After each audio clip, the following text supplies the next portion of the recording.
Hello दोस्तों, आज हम एडवर्ब के कुछ रूल को आगे पढ़ते हैं। रूल कहता है कि जब ऑब्जेक्ट को कोई क्लाउज और ए गुड मेनी वर्ड्स, कुछ शब्दों को मिला करके भी क्लाउज को बनाया जाता है। जब ऑब्जेक्ट को कोई क्लाउज और या a good many words qualify करे, अर्थात उसकी विशेषता बताए, तो एडवर्ब ऑफ माइनर का प्रयोग कभी कभी वर्ब तथा ऑब्जेक्ट के बीच में होता है। यहाँ पे वर्ब तथा ऑब्जेक्ट के बीच में हो रहा है। देखिए लिबरली, यहाँ वर्ब तथा ऑब्जेक्ट के बीच में हो रहा है। He rewarded liberally all those who had saved him well.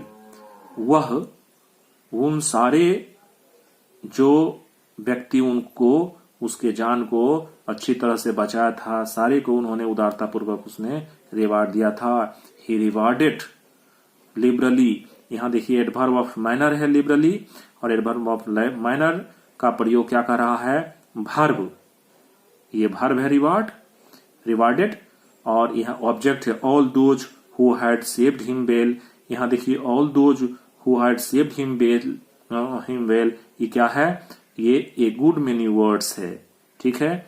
तो इसके बीच में ये किया जाता है।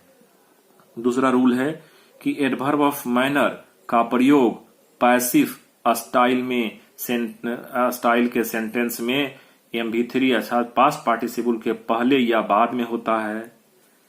ये दोनों हो सकता है, MV3 अर्थात पास्ट पार्टिसिपल के पहले हो या बाद में हो। एडवर्ब ऑफ माइनर, यहाँ केयरफुली एडवर्ब ऑफ माइनर है। The building has been carefully constructed, जो मकान है उसको बहुत ही ध्यानपूर्वक बनाया गया था। एडवर्ब ऑफ माइनर पहले आ गया है कंस्ट्रक्टेड पास्ट पार्टिसिपल के पहले, जिसको MV3 भी बोलते हैं। The building has been constructed carefully, किसी भी तरह से इसको हम बाद आगे कर सकते हैं। अगला रूल है, यदि किसी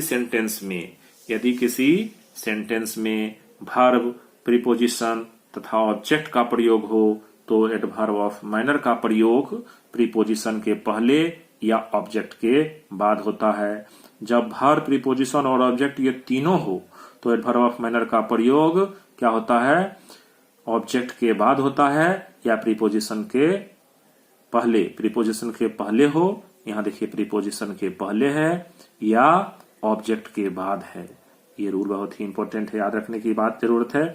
ही लाफ्ड लविंगली एट हर, वह हंसा बहुत ही प्यार पूर्वक उस लड़की पर। ही लाफ्ड एट हर लविंगली, यहाँ एडवर्ब ऑफ माइनर ऑब्जेक्ट के बाद आया है। और अगला रूल है, लेकिन वर्ब, प्रीपोजिशन तथा ऑब्जेक्ट के बीच के बाद अगर हु विच दैट क्लाउज या अदर वर्ड्स का प्रयोग हो, तो एडवर्ब ऑफ माइनर का प्रयोग प्रीपोजिशन के जस्ट पहले होता है। देखिए इस सेंटेंस में प्रीपोजिशन के जस्ट पहले एडवर्ब ऑफ माइनर का प्रयोग हुआ है। क्यों? कि बाद में जो है हु का प्रयोग हुआ है, जो कि हमारा रूल कहता है हु विच दैट। तो देखिए he looked suspiciously at everyone, वह सारे लोगों पे बहुत ही शंका पूर्वक देखा। Who got off the plane, जो भी प्लेन से उतरा, गॉट ऑफ मतलब उतर गया था। तो यहाँ देखिए एडवर्ब ऑफ माइनर का प्रयोग प्रीपोजिशन के जस्ट पहले हुआ है। क्यों? कि एडवर्ब ऑफ माइनर जो है क्लाउज या अदर वर्ड्स का प्रयोग हो। यहाँ पे देखिए यहाँ पे हुआ है at everyone who got off the plane. आगे देखिए अगला रूल है, यदि adverb of manner, adverb of place तथा एडवर्ब ऑफ टाइम तीनों का प्रयोग हो, तब हम क्या करेंगे? तब हम करते हैं PMPT का। अगर तीनों हो तो MPT का। यहाँ MPT का क्या मतलब है? MPT का मतलब है adverb of manner, adverb of place तथा एडवर्ब ऑफ टाइम को। He wrote the letter swiftly at home yesterday, वह बहुत ही आसानी से, स्विफ्टली बहुत ही आसानी से क्या किया? घर पे कल एक लेटर लिखा था, he wrote the letter, he wrote the letter. अब देखिए यहाँ हम कंपोजिशन देखते हैं और कमाल देखते हैं ग्रामर की कि स्विफ्टली जो है माइनर है।